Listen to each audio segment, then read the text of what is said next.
আমাকে 5 বছর সময় দেন, পুরো দেশের শিক্ষা সিস্টেম চেঞ্জ করে দেবো ইনশাআল্লাহ। প্লে গ্রুপ থেকে প্লে গ্রুপ থেকে নিয়ে মাস্টার্স পর্যন্ত এমন শিক্ষানীতি প্রণয়ন করা সম্ভব যে আমাদের বাচ্চারা একদম প্লে থেকে মাস্টার্স পর্যন্ত বাংলা, ইংরেজি, অঙ্ক এবং জেনারেল সাবজেক্টগুলোর সাথে কোরআন হাদিসের একটা অপূর্ব সমন্বয়ে পড়াশোনা করবে ইনশাআল্লাহ। একা করে দিতে পারবো ইনশাআল্লাহ তাআলা। আমাকে এরকম 100 জন শিক্ষাবিদ দেন, 100 জন আলেম ওলামা দেন, একটা প্যানেল করে দেন, পুরো দেশের শিক্ষা চেঞ্জ করে দেওয়া যাবে ইনশাআল্লাহ।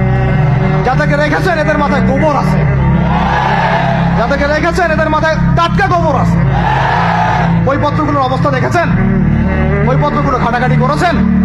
সমকামিতা প্রমোট করছে আমাদের দেশের মধ্যে, ট্রান্সজেন্ডার প্রমোট করছে আমাদের দেশের মধ্যে, আমাদের বাচ্চা কাচ্চা কচি কাঁচা বাচ্চাদেরকে শারীরিক শিক্ষার নামে যৌন শিক্ষা দিচ্ছে।